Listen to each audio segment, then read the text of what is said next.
Now that summer weather is here, we know a lot of you want to slim down or just eat a little lighter and healthier cuisine. That's why we've invited Chef Laura Slabber from Celebrated Cuisine to join us in the Stone Creek Kitchen this morning with 3 different light recipes that we think you're really going to like. I put you to the test and you delivered. Hopefully, yeah. Well, that's the plan, right?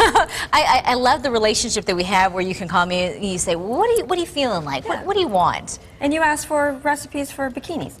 Well, I didn't say bikinis because I have not been in one of those for at least 7 years. You should be. But I did ask for something that was lighter, that I wasn't going to have to turn, you know, the stove on or the oven on, and it completely fit the bill. We are going to do that 3 times today, as a matter of fact. All right. Even with dessert. Ooh. Which has chocolate. Oh. See? Ooh, I got an ooh and an oh. You got an ooh and an oh, yes. Yes. Okay, so what is this that we're making right here? First thing we're going to make is a black bean dip. Okay. And I call it black bean hummus because people relate to the word hummus. But it's not hummus at all. It is just a bean puree. It's hummus with the fingers. With the fingers, yeah. You gotta have a little quotation mark. So basically, our ingredients will consist of black beans, which are great, high in protein, high in fiber. Yeah, so the girls were just talking about them wanting to see a little bit of protein with a little bit of fiber. So this would completely work for one of 3-hour meals. Exactly. Plus, beans are considered a complete protein because they do have complex carbohydrates also. So okay. when your body uses it, when your body consumes it, it actually gets to you. It's a twofer or a threefer. Okay. We're going to create some new words here. So we have some black beans. We have a little bit of garlic. So we'll actually throw this into our little mini prep.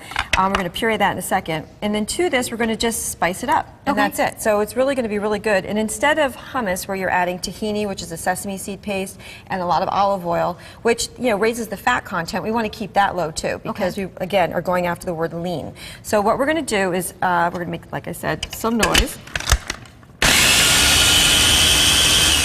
I love making noise. Small but mighty, I like that. Yes, yes, yes. Okay, so we're gonna add our black beans to this. This is just 1 can of black beans. Make sure when you use canned beans that you drain them and rinse them. Okay. Okay, because they're gonna have a little bit of sodium on them, so we wanna get rid of that excess sodium. That way we can control the salt content of what we're eating.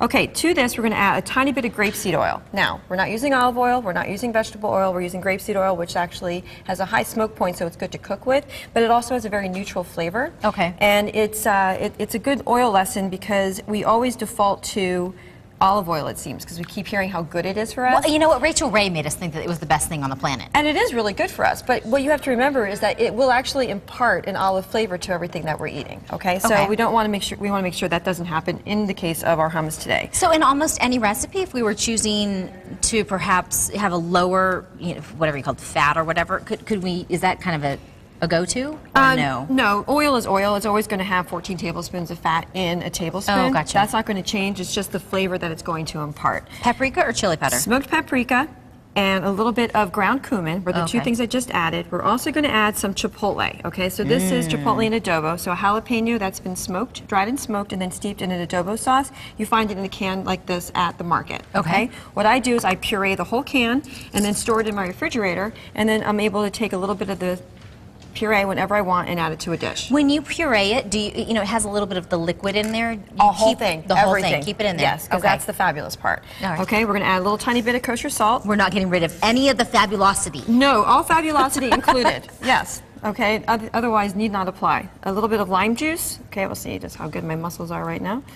So there we go. Just it's a little probably less bit. to do with the muscles and more to do with the hard line. Yeah. Okay, and then here's the little trick here. Instead of adding more oil or anything to get to a smooth consistency, I'm going to use water. Oh, okay. Okay, and because with all my spices and everything in here, it's actually going to just give me the consistency I need and not be diluted. Okay, so make some more noise.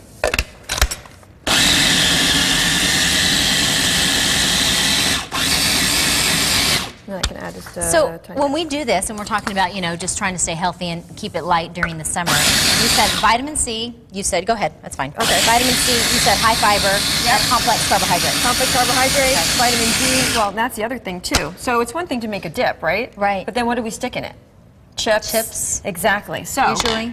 I brought you the mighty jicama today. Okay? Which, by the way, I love jicama. This stuff is awesome because it always takes on the flavor of what you're dipping it in or cooking it with. And well, it has a naturally kind of crunchy sweet thing going on. Exactly, and it's strong enough to withstand our dips. Okay. I love jicama. High in folic acid, high in magnesium, high in fiber, low in calories, no fat. You know what? The kids, I cut this up for them in little cubes.